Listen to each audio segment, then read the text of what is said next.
Welcome to Immunity Mantra Yoga Sutra.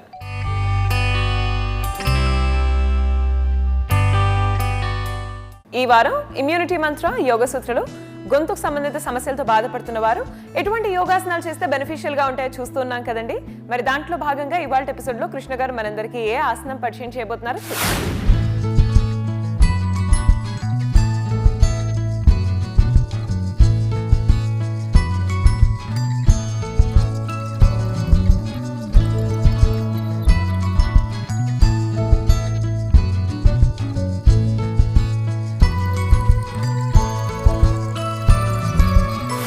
నమస్తే. Immunity మంత్ర యోగా సూత్రాలో ఈరోజు మనము నాభి దర్శన ఆసనం గురించి తెలుసుకుందాము. ఈ నాభి దర్శన ఆసనము మనము గొంతుకు సంబంధించిన సమస్యల గురించి వాడబోతున్నాము. గొంతుకు సంబంధించిన విషయంలో నాభి దర్శన ఆసనము ఎందుకు చేస్తున్నామో ఇప్పుడు మనము చర్చిస్తాము. యోగా నిపుణులు చెప్తుంది ఏంటంటే, ఎప్పుడైతే మన సూక్ష్మ శరీరంలో ఉండే ఈ చక్రాస్ బాగా హీల్ అయి ఉంటాయో అప్పుడు స్థూల శరీరంలో ఉండే అన్ని ఆర్గన్స్, ఆ ఏరియాలో ఉండే ఆర్గన్స్ బాగా పనిచేస్తాయని. ఇంకా నాభి దర్శన ఆసనంలో మనకు ఇంకో అడ్వాంటేజ్ ఏంటంటే, ఇది పొట్ట కండరాలపై కూడా బాగా ప్రభావం పడుతుంది.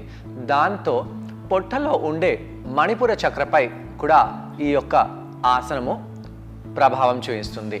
దాంతో ఏమవుతుంది, మణిపుర చక్ర నిప్పుకి ప్రతీక. నిప్పు పెరుగుతుంది అంటే వేడి పెరుగుతుంది. వేడి ఎక్కడైతే ఉంటుందో వేడి యొక్క లక్షణం ఏంటి, అన్నిటినీ ప్యూర్ చేస్తుంది, మనకి కావలసిన వాటిని కాల్చేస్తుంది. ఈ యొక్క హీట్ మన శరీరంలో ఉత్పత్తి అయినప్పుడు ఆ యొక్క హీట్ మన శరీరంలో ఉండే టాక్సిన్స్ని కిల్ చేసి మనని ప్యూరిఫై చేస్తుంది, బ్లడ్ సప్లైని ఇంకా ఎక్కువగా చేస్తుంది. ఈ ఆసనము ఎలా చేయాలో ఎన్నోసార్లు చూసాము, మళ్ళీ ఈరోజు తెలుసుకుందాము. మనము వీపుపై పడుకోవాలి. వీపుపై ఈ విధంగా పడుకుందాము. కొంత సమయం పాటు కళ్ళని మూసివేసి ఇలా కాళ్ళని దూరంగా చేసి శవాసనంలో పడుకునేలాగా పడుకోవచ్చు. లేదా కాళ్ళని ఈ విధంగా దగ్గరికి తెచ్చేసి మన తొడలపై చేతులని పెట్టండి, లేదా థైస్ పై చేతులని పెట్టండి. శ్వాస తీసుకుంటూ శ్వాసని వదిలేస్తూ ఇక్కడ కొంత సమయం పాటు ఉండవచ్చు. మన మెడలో ఒంపు రాకుండా, నడుములో బాగా ఒంపు రాకుండా చూసుకోవాలి. ఒకవేళ మీ నడుములో బాగా ఒంపు వచ్చినట్టు అయితే మోకాళ్ళని ఫోల్డ్ చేసుకొని ఈ విధంగా పృష్ఠభాగాలని పైకి లేపి మనము సేతుబంధాసనం చేయవచ్చు. కొన్ని నిమిషాల పాటు సేతుబంధాసనంలో ఉండి కిందికి రావడము, మళ్ళీ పైకి వెళ్ళడము, ఇవన్నీ చేయవచ్చు. దీంతో నడుము ప్రాంతంలో ఉండే కండరాలన్నీ ఫ్రీగా అయిపోతాయి. దీని తర్వాత మనము గడ్డాన్ని ఈ యొక్క కాలర్ దగ్గర తెచ్చి తలని పైకి లేపుదాము. ఈ విధంగా ఈ యొక్క యాక్షన్ మనకు మెడలో, గొంతులో స్ట్రెచ్ని తీసుకొస్తుంది. దీనిపై కాన్సన్ట్రేట్ చేసి మనము ఈ యొక్క ఆసనాన్ని చేయబోతున్నాము. తలని కింద పెట్టేసేయండి. మెడలో నొప్పి ఉన్న వాళ్లకు ఈ యొక్క జలంధర్ బంధ కొద్దిగా కష్టంగా అనిపించవచ్చు. మళ్ళీ తలని పైకి చేసి ఇలా కాలర్ దగ్గర గడ్డాన్ని పెట్టేసి భుజాలని కూడా పైకి లేపండి. నాభి దర్శనం అంటే నాభి వైపు చూస్తూ ఉండాలి. ఇలా పైకి వచ్చినప్పుడు ఒక్కోసారి మన బాడీ షేక్ అవుతుంది. ఎందుకు అవుతుంది? ఎందుకంటే మన కోర్లో ఉండే మసిల్స్ ఇక్కడ బాగా యాక్టివేట్ అవుతున్నాయి కాబట్టి. నెమ్మదిగా కిందికి వెళ్ళిపోండి. ఈ యొక్క నాభి దర్శన ఆసనాల్లో ఎన్నో వేరియేషన్స్ని మనము తెచ్చి ఆసనాన్ని చేయవచ్చు. నేను దేన్ని పట్టుకోవటం లేదు, కేవలం హస్తాలని ఇలా తొడలపై పెడుతున్నాను. పైకి వచ్చినప్పుడు హస్తాలని ఇంకా ముందుకు తీసుకొని వెళ్ళి గడ్డాన్ని కాలర్కి తగిలేలాగా పెట్టేసి ఈ ఆసనాన్ని చేయండి. పొట్ట కండరాలని లోపలికి బిగించుతాము.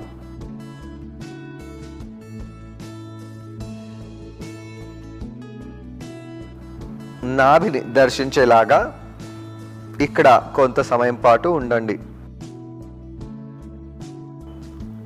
కిందికి వెళ్ళాలి.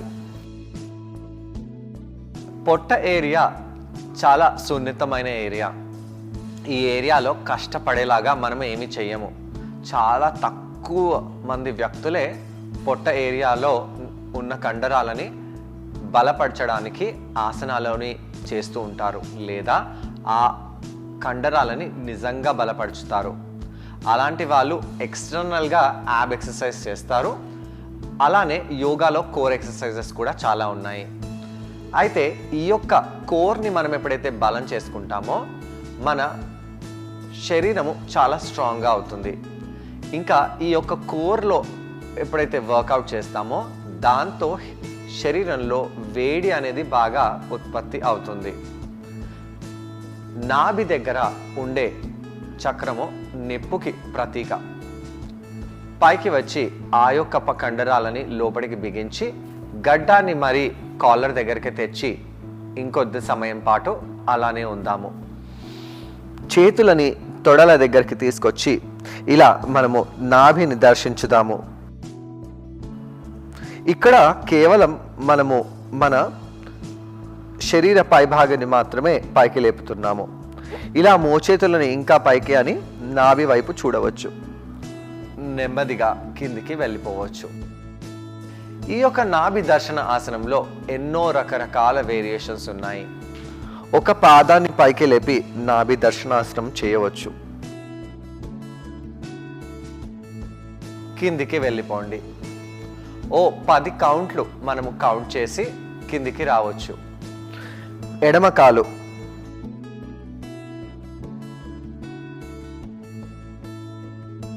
కిందికి వెళ్ళిపోండి. ఇలా 5 నుంచి 10 సెకండ్ల వరకు పైన ఉంటూ మనము పైకి వెళ్తూ ఈ యొక్క నాభి దర్శనాసనం చేస్తున్నప్పుడు గొంతులో ఎలా అనిపిస్తుందో తప్పకుండా గమనించాలి.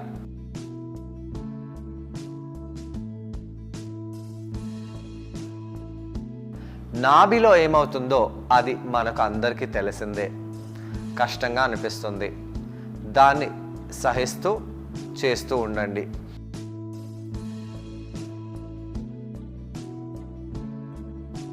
ఈ విధంగా ఎడమకాలు తర్వాత కుడికాలు, కుడికాలు తర్వాత ఎడమకాలుని మనం పైకి లేపుతూ ఈ యొక్క నాభి దర్శనాసనంలో గడ్డాన్ని బాగా కాంట్రాక్ట్ చేస్తూ బందర్లో తీసుకెళ్తూ ఈ ఆసనాన్ని చేయొచ్చు. ఇలా చేసిన తర్వాత మనము కొంత సమయం పాటు రిలాక్స్ అయిపోదాము. దీని తర్వాత మనము రిలాక్సేషన్ గురించి మన మెడని ఈ విధంగా కుడివైపు చేయడము, ఎడమ వైపు చేయడము చేయవచ్చు. కుడివైపు చేయడము, ఎడమ వైపు చేయడము ఇలా చేయవచ్చు. ఇలా చేయడంతో మన మెడలో పడిన ఇబ్బంది రిలాక్సేషన్గా మారుతుంది. అలానే ఈ యొక్క మెడని సైడ్ టు సైడ్ అనడం వలన మన గొంతు ప్రదేశంలో ఉండే అన్ని అవయవాలపై కూడా బాగా ప్రభావం పడుతుంది. శరీరంలో ఎప్పుడైతే వేడి ఉంటుందో ఆ యొక్క వేడి మన శరీరాన్ని అటాక్ చేసే టాక్సిన్స్ని, శరీరానికి అవసరం లేవనే టాక్సిన్స్ని, విష పదార్థాలని ఇవన్నిటిని కాల్చేలాగా చేస్తుంది. అంటే మన శరీరం హీట్ని పెంచి ఆ యొక్క క్రిములు కీటకాలు ఆ యొక్క వాతావరణంలో ఉండలేకపోయే సిచ్యువేషన్ని తీసుకొస్తుంది. ఈ విధంగా మనము ఈ ఆసనం చేసి శవాసనంలో వెళ్ళి రిలాక్స్ అయిపోదాము. చూసారు కదండి, ఈ ఆసనం పేరు నాభి దర్శన ఆసనం. ఈ ఆసనాన్ని ట్రై చేయడానికి నేను కూడా జాయిన్ అవబోతున్నాను. నన్ను కృష్ణ గారిని చూసి ఈ ఆసనాన్ని మీరు కూడా ట్రై చేయండి. నమస్తే. ఇమ్యూనిటీ మంత్ర యోగా సూత్రాల్లో ఈ వారం అంతా మనము గొంతుకి సంబంధించిన విషయాలపై చర్చిస్తూ ఎలాంటి ఆసనాలు చేస్తే ఈ యొక్క సమస్యలు మనము ఎదుర్కోమో లేదా ఎదుర్కొంటున్న సమస్యల్ని తక్కువ చేసుకోవచ్చో ఇవన్నీ చర్చించబోతున్నాము. గొంతుకి సంబంధించిన సమస్యలలో కేవలం దగ్గు జలుబు కాదండి, మిగతా ఎన్నో సమస్యలు కూడా రావచ్చు. మెడలో గొంతులో ఉండే ఎన్నో అవయవాలు ప్రాబ్లమ్స్ని మనం అరికట్టడానికి ఆ ప్రదేశంలో ఉండే మసిల్స్ని మనము యాక్టివేట్ చేయాలి, కాంట్రాక్ట్ చేయాలి. ఆ ప్రదేశంలో ఉండే మసిల్స్కి బాగా ఎక్సర్సైజ్ దొరకాలి. ఆ విధంగా మనము ఆసనాలను చేయాలి. ఈరోజు చేసే ఆసనము నాభి దర్శన ఆసనము. ఈ నాభి దర్శన ఆసనము ముఖ్యంగా పొట్ట కండరాలపై పనిచేస్తుంది. కానీ ఇక్కడ గొంతుని ఈ విధంగా కిందికి తీసుకొని రావడం వలన దీన్ని మనము జలంధర్ బంధ అంటాము. ఈ యొక్క జలంధర్ బంధ మన గొంతులో ఉండే అవయవాలని, ముఖ్యంగా విశుద్ధ చక్రాన్ని, థైరాయిడ్ గ్లాండ్ని, ఇవన్నిటిని కాంట్రాక్ట్ చేస్తుంది. ఇవన్నీ కాంట్రాక్ట్ అవ్వడం వలన ఆ యొక్క కాంట్రాక్షన్ ఇంకా రిలాక్సేషన్ రెండు యోగా ప్రొసీజర్లు చాలా ఇంపార్టెంట్. ఎక్స్టెన్షన్ చేయడానికి, రిలాక్సేషన్ చేయడానికి మనము మెడని బాగా సాగించే ఆసనాలను చేస్తాము. అలానే గొంతుని కాంట్రాక్ట్ చేసే ఆసనాలను కూడా చేస్తూ ఉండాలి. నెమ్మదిగా మనము వీపుపై పడుకుందాము. ఈ ఆసనం చేసే ముందు మనము సేతుబంధాసనాన్ని యూస్ చేసి దాన్ని మనము వార్మప్ లాగా వాడుకోవాలి. ఇలా వీపుపై పడుకొని గడ్డాన్ని మరీ పైకి చేయకుండా గడ్డాన్ని గొంతు వైపు వచ్చేలాగా బ్యాక్ని స్ట్రైట్గా పెడుతూ, నెక్ని స్ట్రైట్గా పెడుతూ మనము ఇక్కడ రిలాక్స్ అవ్వాలి. పాదాలని మ్యాట్పై ప్రెస్ చేస్తూ మనము పృష్ఠభాగాలని పైకి లేపుతూ సేతుబంధాసనంలో కొంత సమయం పాటు ఉండాలి. ఇలా సేతుబంధాసనంలో ఎప్పుడైతే ఛాతిని పైకి లేపుతామో దాంతో ఈ యొక్క గొంతు ప్రదేశంపై ప్రెషర్ పడుతుంది. అలానే నడుముపై కూడా ప్రెషర్ పడి ఈ యొక్క చేసే ఆసనము నాభి దర్శనాసనం కూడా బాగా చేయగలిగేలాగా మనకు సహకరిస్తుంది.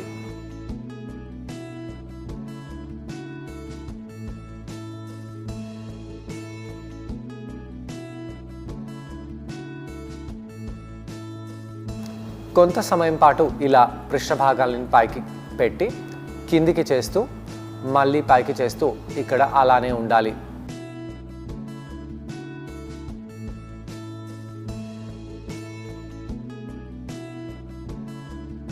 దాని తర్వాత మనము పాదాలని స్ట్రైట్ చేసి తాడాసనంలో ఎలాగైతే ఉంటామో ఆ విధంగా కాళ్ళని దగ్గరికి పెట్టి కాళ్ళ వేళ్ళని కూడా మన వైపు లాగి ఇక్కడ ఇలానే ఉండాలి. శ్వాసను తీసుకుంటూ శ్వాసని వదిలేస్తూ ఇక్కడ అలానే ఉండండి. ఇప్పుడు మన గడ్డాన్ని మెడవైపు తీసుకొస్తూ గడ్డాన్ని ఛాతి వైపు తీసుకొస్తూ తలని పైకి లేపండి. అలా తలని పైకి లేపి ఈ యొక్క కాంట్రాక్షన్ మన గొంతుపై ఎలా ఉందో గమనించుదాము. చేతులని తొడలపై పెట్టవచ్చు. నెమ్మదిగా కిందికి వచ్చేయండి. ఇదే విధంగా ఇంకా పైకి వెళ్తూ భుజాలని కూడా పైకి లేపుదాము, వీపుని కూడా పైకి లేపుదాము. అలా లేపి మనము నాభి వైపు చూస్తూ నాభిపై ఫోకస్ చేసి ఈ నాభి దర్శన ఆసనము చేద్దాము. ఈ నాభి దర్శన ఆసనంలో పొట్ట కండరాలని బిగుస్తూ మనము కనీసం 10 నుంచి 15 సెకండ్ల వరకు కూడా ఉండవచ్చు. అయితే కొన్నిసార్లు 20 సెకండ్ల వరకు, కొన్నిసార్లు 10 సెకండ్ల వరకు ఆగుతూ ఈ ఆసనంలో మనము మన గడ్డాన్ని బాగా కాంట్రాక్ట్ చేయాలి. ధ్యానమంతా పొట్టపై వెళ్లకుండా ధ్యానమంతా గొంతుపై పెడుతూ ఈ ఆసనాన్ని చేయాలి.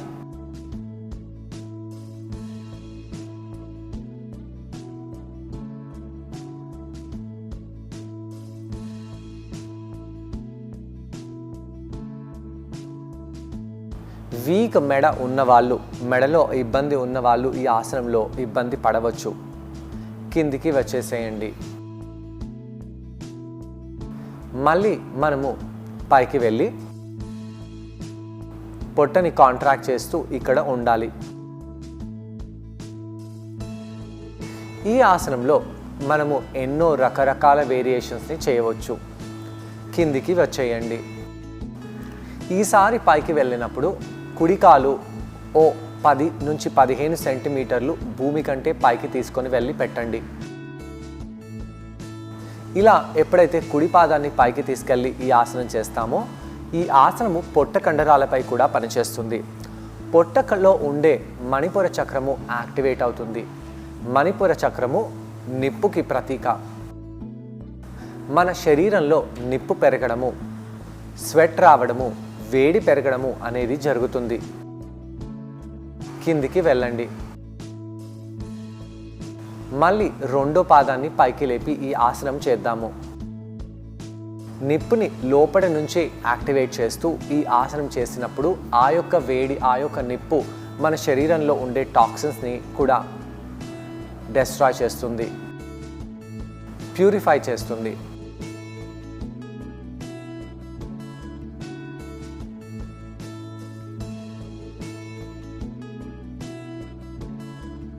కిందికి వచ్చేయండి. ఈ యొక్క ఫైర్ ఎలిమెంట్ మన శరీరంలో ఉండే టాక్సిన్స్, అన్ని టాక్సిన్స్తో పాటు మెడలో ఉండే టాక్సిన్స్ని కూడా, గొంతు ప్రదేశంలో ఇబ్బంది పెట్టే టాక్సిన్స్ని కూడా మన శరీరం నుంచి తీసేస్తుంది. మళ్ళీ పైకి వచ్చేయండి.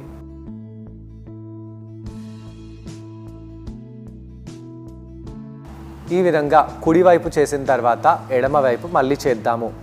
అయితే యాంకిల్స్ని లూజ్గా పెట్టకుండా గట్టిగా మన వైపు లాగుతూ యాక్టివేట్ చేస్తూ ఈ ఆసనాన్ని చేయాలి. భుజాలని, తలని ఎంత పైకి తీసుకొని వెళ్తే అంత మంచిది. మోచేతులని కూడా కొద్దిగా బెండ్ చేసి పెట్టినట్టు అయితే ఇక్కడ మనకు ఆసనంలో ఎఫెక్ట్ ఎక్కువగా ఉంటుంది. కిందికి వెళ్ళండి. ఇలా మనము కొన్నిసార్లు ఈ నాభి దర్శనాసనము చేయాలి. దాని తర్వాత మనము మోకాళ్ళని ఫోల్డ్ చేద్దాము. అలా ఫోల్డ్ చేసి తలని కుడివైపు తీసుకెళ్ళండి. కుడివైపు తలని తీసుకొని వెళ్ళి రెండు మోకాళ్ళని ఎడమ వైపు చేసి తలలో, మెడలో స్ట్రెచ్ డీప్గా వచ్చేలాగా చూడాలి. శ్వాస తీసుకుంటూ వదిలేస్తూ ఇక్కడ కొంత సమయం పాటు ఉండండి.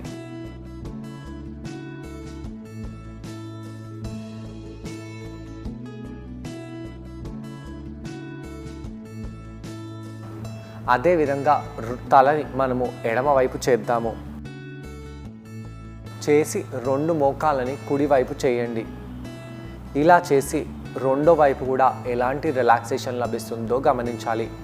ఇక్కడ మనము రిలాక్సేషన్ కంటే ఎక్కువగా మనము గొంతులో ఎలా అనిపిస్తుంది, గొంతు సైడ్ భాగాలలో స్ట్రెచ్ ఎలా ఉంది అనే దానిపై ఫోకస్ పెడుతూ ఈ యొక్క ఆసనాన్ని ఉపయోగించాలి. దీని తర్వాత మనము రెండు పాదాలని స్ట్రైట్గా చేసి శవాసనంలో వెళ్ళి రిలాక్స్ అవ్వచ్చు. ఈ నాభి దర్శన ఆసనాన్ని మీరందరూ ట్రై చేశారని నేను అనుకుంటున్నాను. మరి ఈ ఆసనం చేయడం వలన ఎటువంటి బెనిఫిట్స్ లభిస్తాయి, ఇమ్యూనిటీ పవర్ ఎలా బూస్ట్ అవుతుంది, గొంతుకు సంబంధిత సమస్యలు ఎలా తగ్గుతాయో కృష్ణ గారి మాటల్లో విందాం. నాభి దర్శన ఆసనంలో మనము మన గడ్డాన్ని ఇలా దగ్గరికి తీసుకొస్తాము. ఇలా ఛాతికి దగ్గరగా తీసుకొని రావడం వలన ఈ యొక్క మెడ వెనకాల స్ట్రెచ్ వస్తుంది. అలానే గొంతులో ప్రెషర్ పడి ఈ యొక్క భాగంలో ఉండే థైరాయిడ్ గ్లాండ్ పై ఇక్కడ ప్రెషర్ పడుతుంది. ఎప్పుడైతే గొంతుపై ఇలా కాంట్రాక్షన్ వస్తుందో దీనిని మనము యోగాలో జలంధర్ బంధ అని అంటాము. యాక్చువల్గా మన బాడీలో 3 లాక్స్ ఉన్నాయి. ఆ 3 లాక్స్లో అందరికంటే లాస్ట్ లాక్ జలంధర్ బంధ. జలంధర్ బంధలో ఈ యొక్క గడ్డాన్ని మనము ఛాతిలో ఉన్న ఈ కాలర్లో ఉన్న ఈ ఎముక దగ్గర తీసుకెళ్ళి పెడతాము. దాన్ని మనము జలంధర్ బంధ అంటాము.